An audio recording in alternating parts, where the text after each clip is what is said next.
ನಮಸ್ಕಾರ ಎಲ್ಲರಿಗೂ.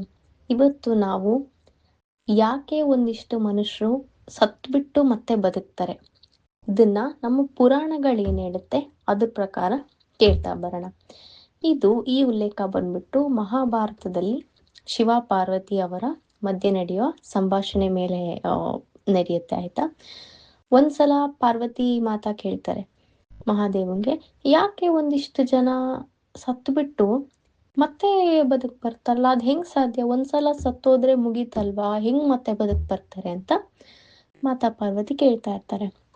ಅವಾಗ ಮಹಾದೇವ ಹೇಳ್ತಾರೆ, ಯಮದೂತರು ಒಂದೊಂದ್ಸಲ ಯಾರಿಗೆ ಚಾಟಿ ಹಾಕ್ಬೇಕು ಅನ್ನೋದನ್ನ ತುಂಬಾ ಕನ್ಫ್ಯೂಸ್ ಮಾಡ್ಕೊಂತಾರಂತೆ.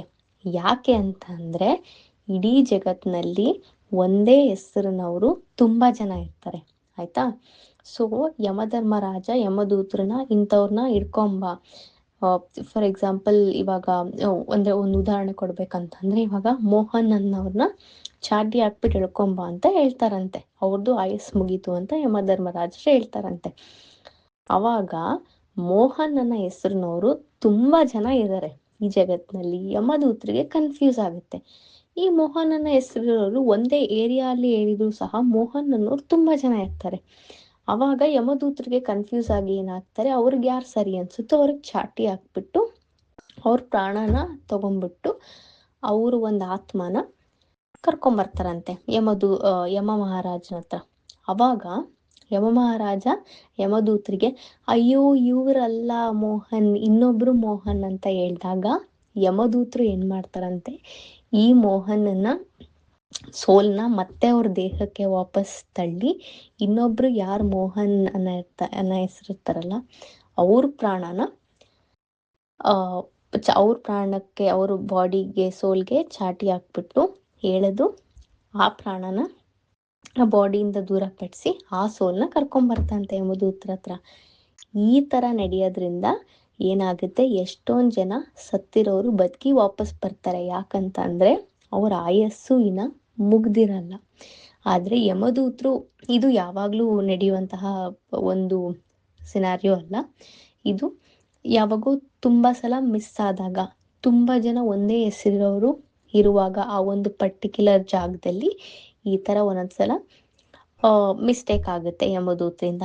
ಹಂಗಾಗಿ ಎಷ್ಟೊಂದ್ ಜನ ಪೂರ್ತಿಯಾಗಿ ಸತ್ತಿರೋರು ಕೂಡ ಹಾಸ್ಪಿಟಲ್ಸ್ ಅಲ್ಲಾಗ್ಲಿ ಡಾಕ್ಟರ್ಸ್ ಸತ್ತೋದ್ರು ಅಂತ ಡಿಕ್ಲೇರ್ ಮಾಡಿದ್ರು ಕೂಡ ಅವರು ಮತ್ತೆ ವಾಪಸ್ ಬದುಕ್ ಬರ್ತಾರೆ. ಯಾಕಂತ ಅಂದ್ರೆ ಅವ್ರಿಗಿನ ಆಯಸ್ಸು ಇದೆ, ಅದು ಅವ್ರ ಆಯಸ್ ಮುಗ್ದಿರಲ್ಲ. ಯಮದೂತರು ಮಿಸ್ಟೇಕ್ ಆಗಿ ಅವ್ರಿಗೆ ಚಾಟಿ ಹಾಕ್ಬಿಟ್ಟು ಎಳೆದು ರೀಕನ್ಫರ್ಮ್ ಮಾಡ್ಕೊಳಕ್ಕೋಸ್ಕರ ಯಮ ಮಹಾರಾಜರ ಹತ್ರ ಕರ್ಕೊಂಬಂದಾಗ ಯಮ ಮಹಾರಾಜ ರೀಕನ್ಫರ್ಮ್ ಮಾಡಾದ್ಮೇಲೆ ಅವ್ರ ಪ್ರಾಣನವ್ರಿಗೆ ವಾಪಸ್ ಮಾಡಿ ಯಾರಿಗೆ ಚಾಟಿ ಹಾಕ್ಬೇಕು ಅವ್ರಿಗೆ ಹಾಕ್ಬಿಟ್ಟು ಹೇಳಿತಾರೆ.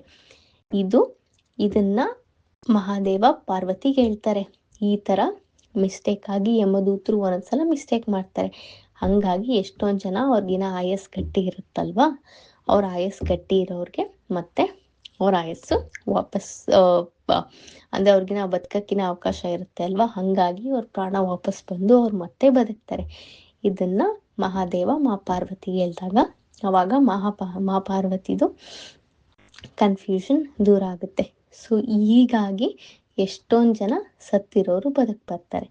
ಸೊ ನಿಮ್ಗೆ ನಾನು ಹೇಳಿದ ಕತೆ ಇಷ್ಟ ಆಯ್ತು ಅಂತ ಅನ್ಕೊಂತೀನಿ.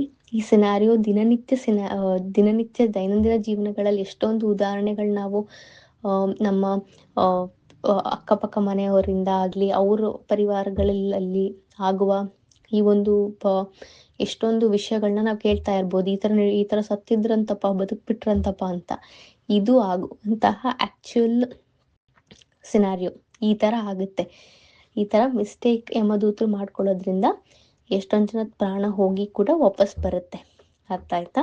ಸೊ ಈ ನನ್ನ ಹೇಳುವಂತ ಕತೆ ನಿಮ್ಗೆ ಇಷ್ಟ ಆಯ್ತು ಅನ್ಕೊಂತೀನಿ. ಇದರಿಂದ ನೀವು ಒಂದು ಪಾಠ ಕೂಡ ಕಲಿಬಹುದು.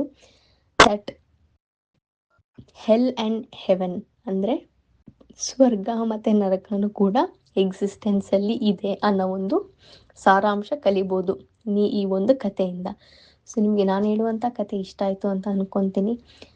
ಲೈಕ್ ಮಾಡಿ, ಶೇರ್ ಮಾಡಿ, ಸಬ್ಸ್ಕ್ರೈಬ್ ಮಾಡಿ ವಿಡಿಯೋಗೆ, ಮತ್ತೆ ಬೆಲ್ಲೈಕನ್ ಒತ್ತಿ.